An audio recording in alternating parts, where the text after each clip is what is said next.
إن الحمد لله نحمده ونستعينه ونستغفره ونعوذ بالله من شرور أنفسنا ومن سيئات أعمالنا من يهده الله فلا مضل له ومن يضلل فلا هادي له وأشهد أن لا إله إلا الله وأشهد أن محمدا عبده ورسوله يا أيها الذين آمنوا اتقوا الله حق تقاته ولا تموتن إلا وأنتم مسلمون يا أيها الناس اتقوا ربكم الذي خلقكم من نفس واحدة وخلق منها زوجها وبث منهما رجالا كثيرا ونساء واتقوا الله الذي تساءلون به والأرحام إن الله كان عليكم رقيبا يا أيها الذين آمنوا اتقوا الله وقولوا قولا سديدا يصلح لكم أعمالكم ويغفر لكم ذنوبكم ومن يطع الله ورسوله فقد فاز فوزا عظيما أما بعد فإن خير الحديث كتاب الله وخير الهدى هدى محمد صلى الله عليه وسلم وشر الأمور محدثاتها وكل محدثة بدعة وكل بدعة ضلالة وكل ضلالة في النار أعوذ بالله من الشيطان الرجيم بسم الله الرحمن الرحيم أقيموا الصلاة وآتوا الزكاة ہر طرح کی بڑائی کبریائی اللہ سبحانہ و تعالیٰ کے لیے درود و سلام ہو تمام انبیاء کرام کی جماعت پر خصوصاً آخری نبی جناب محمد الرسول اللہ صلی اللہ علیہ وسلم کی ذات گرامی پر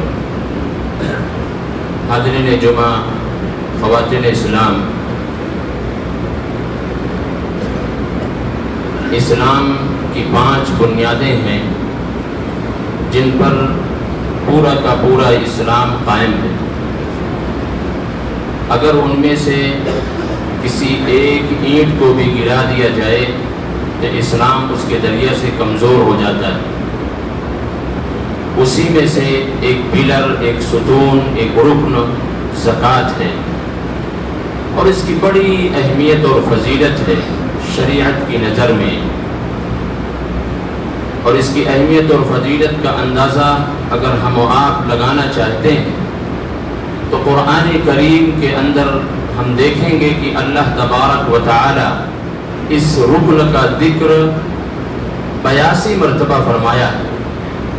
جہاں بھی نماز کا تذکرہ کیا وہاں زکوٰۃ کا بھی اللہ رب العزت نے ذکر فرمایا ہے جس سے یہ معلوم ہوتا ہے کہ اس کی بہت ہی عظیم اہمیت ہے بڑی فضیلت ہے جس کے تعلق سے آج خطبہ جمعہ میں انشاءاللہ تبارک و تعالی آپ کے سامنے رب کی توفیق کے ساتھ گفتگو کرنا چاہتا ہوں ان میں سے سب سے پہلی چیز یہ ہے کہ ہم دیکھیں کہ ہمارے اور آپ کے لیے سب کے لیے زکوٰۃ کی اہمیت ہے کیا زکوٰۃ کی اہمیت کے تعلق سے سب سے پہلی چیز یہ ہے کہ اگر ہم زکوٰۃ کی ادائیگی کرتے ہیں تو یہ ہمارے اور آپ کے لیے تزکیہ نفس ہے ہمیں اور آپ کو گناہوں سے پاک کرنے کا ایک اہم ذریعہ اور اہم کڑی ہے اگر ہم زکوٰۃ دیتے ہیں تو اللہ تبارک و تعالی اس کے ذریعے سے ہماری مغفرت فرماتا ہے ہمیں گناہوں سے محفوظ کرتا ہے اور ہمارے دل کو بخل سے کنجوسی سے اور حرص اور طمع سے محفوظ کر لیتا ہے اللہ تبارک و تعالی نے فرمایا کہ اے نبی صلی اللہ علیہ وسلم خذ من اموالہم صدقۃ تطہرہم وتزکیہم بہا اے اللہ کے نبی صلی اللہ علیہ وسلم مالداروں سے ان کا مال لو تاکہ آپ ان کو پاک اور صاف کر سکیں یعنی ان کا تزکیہ کر سکیں ان کے نفس کے اندر جو دنیا کے تعلق سے لالچ ہے حرص ہے وہ بھی ختم ہو سکے اور جو کچھ ان کے پاس مال ہے وہ بھی پاک اور صاف ہو سکے ان کی زندگی بھی پاک اور صاف ہو سکے وَصَلِّ عَلَيْهِمْ إِنَّ صَلَاتَكَ سَكَنٌ لَهُمْ اور آپ ان کے لیے دعا کریں آپ کی دعا ان کے لیے اطمینان کا ذریعہ اور سبب ہوگا اللہ تبارک و تعالی نے محمد صلی اللہ علیہ وسلم کو ایسے لوگوں کے تعلق سے حکم دیا کہ ان کے حق میں آپ دعا کریں کون محمد صلی اللہ علیہ وسلم جو زکوٰۃ کی ادائیگی کرتے ہیں، تو اس ٹکڑے سے یہ بھی ثابت ہوا کہ اگر جو زکوٰۃ نکالتا ہے تو محمد رسول اللہ صلی اللہ علیہ وسلم کی دعا کا مستحق ہوتا ہے۔ اور ساتھ ہی ساتھ زکوٰۃ کی ادائیگی کی وجہ سے اللہ تبارک و تعالی ہمارے مال کو پاک و صاف کرنے کے ساتھ ساتھ اس میں اضافہ کرتا ہے، اس میں اضافہ کرتا ہے۔ اس طرح کی بے شمار قرآن کریم کے اندر آیتیں موجود ہیں جس میں اللہ تبارک و تعالیٰ نے اس کا ذکر کیا ہے کہ اگر تم ہمارے راستے میں خرچ کرو گے تو میں تمہارے مال کو بڑھا دوں گا، تمہارے مال میں برکت عطا کروں گا۔ تیسرے پارے میں اللہ نے ذکر کیا، پھر سورہ تغابن میں ذکر کیا، اور اسی طریقے سے اور سورتوں میں مختلف مقامات پر اللہ تبارک و تعالیٰ نے ذکر کیا اور کہا یضاعف، میں تمہیں بڑھا کر کے دوں گا، تم ایک خرچ کرو گے اس کے 10 گنا میں تمہیں بڑھا کر کے دیتا رہوں گا، اور ساتھ ہی ساتھ تمہارے مال کی حفاظت بھی اللہ تبارک و تعالیٰ کرے گا۔ ہر فتنہ پرور سے، ہر آفت اور مصیبت سے اللہ تبارک و تعالیٰ ہمارے اور آپ کے مال کو محفوظ کر کے رکھے گا۔ کوئی چور، کوئی اچکا ہمارے مال کو ہم سے نہیں حاصل کر سکتا ہے، ہمارے مال کو ہم سے غصب نہیں کر سکتا ہے۔ اللہ تبارک و تعالیٰ کی ایسے مال پر حفاظت ہو جاتی ہے جس مال کے اندر سے بندہ زکوٰۃ نکالتا ہے۔ اور ساتھ ہی ساتھ اللہ تبارک و تعالیٰ نے یہ بھی پیغام دیا، نبی صلی اللہ علیہ وسلم نے بھی یہ درس دیا کہ اگر تم زکوٰۃ کی ادائیگی کرتے ہو تو اس کے ذریعہ سے ایک مسلمان دوسرے مسلمان کی مدد کرتا ہے، اور اسی مدد کی بنیاد پر اللہ تبارک و تعالیٰ نے کہا کہ اگر جو کوئی اپنے کسی بھائی کی مدد کرتا ہے تو اللہ تبارک و تعالیٰ ہمیشہ اس کی مدد میں لگا رہتا ہے، اور اس کی تکالیف میں سے جو آخرت کے دن ہوگی اس میں سے اس کی ایک تکلیف کو بھی اللہ تبارک و تعالیٰ دور فرما دے گا۔ اور چوتھی چیز یہ ہے کہ اس کے ذریعہ سے سماج و معاشرہ جو منتشر ہوتا ہے، جو آپس میں اختلاف میں ہوتے ہیں، ایک دوسروں کا دل دوسروں سے دور ہوتا ہے، حسد، بغض، عناد، کنجوسی، بخیلی، یہ تمام کی تمام جو چیزیں دلوں کے اندر پنپ رہی ہوتی ہیں، اللہ تبارک و تعالیٰ اس کو ختم کر دیتا ہے۔ کیونکہ مالدار جب کسی اپنے بھائی جو غریب ہیں، جو فقراء میں سے ہیں، مساکین میں سے ہیں، ان کی جب وہ مدد کرتا ہے تو ان کی وہ دعائیں حاصل کرتا ہے، اور وہ غریب اپنے مالدار بھائی کا احسان مند ہوتا ہے، اور مالدار اس کے ذریعہ سے غریبی کا احساس کر پاتا ہے کہ اللہ تبارک و تعالیٰ نے ہمیں دولت دے رکھی ہے جس کی وجہ سے ہم اپنے بھائی کی مدد کر پا رہے ہیں۔ اگر اس مقام پر ہم ہوتے تو ہم بھی کسی کے چوکھٹ پر جا کر کے لائن لگاتے۔ اس کے ذریعہ سے مالداروں کو غریبی کا احساس بھی ہوتا ہے، اور فقراء و مساکین ان کے احسان مند ہوتے ہیں، ان کے تئیں دل میں محبت رکھنے کے ساتھ ساتھ ان کے لیے اللہ تبارک و تعالیٰ سے دعا کرتے ہیں۔ اللہ کے نبی صلی اللہ علیہ وسلم نے فرمایا مومنوں کی مثال آپس میں ایک دوسروں کی مدد کرنے میں، محبت کرنے میں، رحمت اور شفقت کرنے میں ایک جسم کے مانند ہے کہ جس طریقے سے جسم کے کسی ایک حصے میں کوئی تکلیف پہنچتی ہے تو پورا جسم اس تکلیف کو محسوس کرتا ہے، پورا جسم کراہ اٹھتا ہے، کانٹا پاؤں میں چبھتا ہے، لیکن اس کا اثر پورے جسم پر ہوتا ہے۔ اسی طریقے سے ایک مومن دوسرے مومن کے تحت وہ اپنے خیالات کو رکھتا ہے، احساسات کو رکھتا ہے کہ اگر ہمارا کوئی بھائی تکلیف میں ہے تو مجھے بھی اس کا احساس ہے، اور اسی احساس کی بنیاد پر وہ زکوٰۃ نکالتا ہے اور اپنے بھائی کی مدد کرتا ہے۔ پانچویں چیز یہ ہے کہ اللہ تبارک و تعالیٰ اس کے ذریعہ سے ہم پر رحمتوں کا نزول فرماتا ہے، اپنی رحمتوں سے ہمارے مال کی اور ہمارے سوسائٹی کی، ہمارے بچوں کی، پریوار کی حفاظت فرما لیتا ہے۔ اللہ تبارک و تعالیٰ فرماتا ہے وَرَحْمَتِي وَسِعَتْ كُلَّ شَيْءٍ فَسَأَكْتُبُهَا لِلَّذِينَ يَتَّقُونَ وَيُؤْتُونَ الزَّكَاةَ وَالَّذِينَ هُمْ بِآيَاتِنَا يُؤْمِنُونَ، کہ ہماری رحمت پوری دنیا کو ڈھانپے ہوئے ہے۔ پوری دنیا اللہ رب العالمین کی رحمت کی محتاج ہے۔ اسے رب کی رحمت اگر میسر نہ ہو تو دنیا کے اندر کتنے جتن کر لیے جائیں لیکن ہماری اور آپ کی زندگی بہتر اور اچھی نہیں ہو سکتی ہے. تو اللہ کہتا ہے ہماری رحمت ہر کسی کو ڈھانپے ہوئے ہے, ہر کسی پر ہماری رحمت ہوتی ہے. فَسَأَكْتُبُهَا لِلَّذِينَ يَتَّقُونَ وَيُؤْتُونَ الزَّكَاةَ,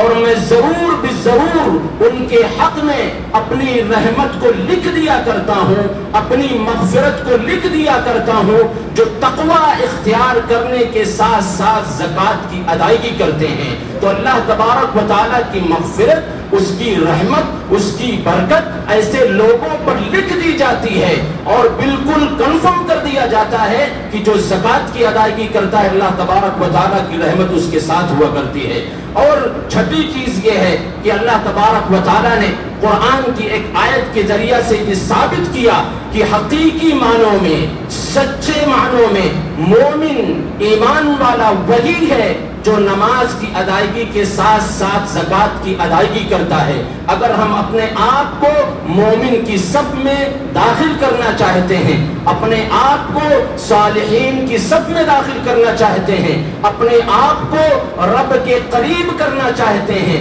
رب کا بندہ بن کر کے دکھانا چاہتے ہیں, تو اللہ تبارک و تعالیٰ نے یہ اصول بیان کیا کہ الذین یقیمون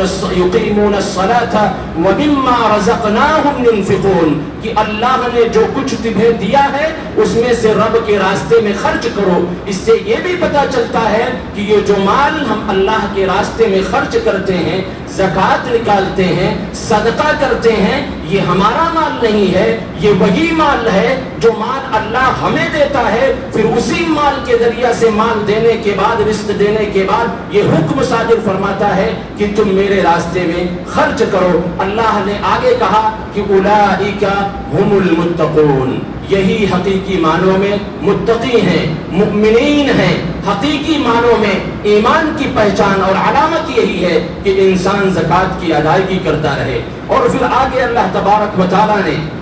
ایک جگہ پر یہ بھی واضح کیا کہ جو انسان تقوی اور پرہیزگاری کے ساتھ ساتھ, اور تقوی پر پرہیزگاری یہی ہے کہ اللہ نے اگر اس حیثیت کا دے انہیں مال و دولت سے نوازا ہے, اس حیثیت کا انہیں بنایا ہے, تو وہ تمام چیزوں کے ساتھ ساتھ زکوٰۃ کی ادائیگی کریں. اور جب وہ زکوٰۃ کی ادائیگی کرنے لگتے ہیں تو اللہ تبارک و تعالیٰ کہتا ہے کہ ان کے دلوں میں سوائے میرے کسی کا خوف, کسی کا ڈر نہیں ہوتا. اور قیامت کے دن جب سارے کے سارے وہ لوگ جو گنہگار ہوں گے, نافرمان ہوں گے, غمزدہ وہاں پر ہوں گے, وہ افسوس کر رہے ہوں گے کہ کاش میں دنیا میں عمل کر لیا ہوتا, عمل صالح سے اپنی زندگی کو معمور کر لیا ہوتا, تو وہاں پر ایسے لوگ بے فکر ہوں گے, ان پر کوئی غم نہیں ہوگا. اللہ رب العزت فرماتا ہے ان الذین آمنوا وعملوا الصالحات واقاموا الصلاة وآتوا الزکاة لهم اجرهم عند ربهم ولا خوف علیہم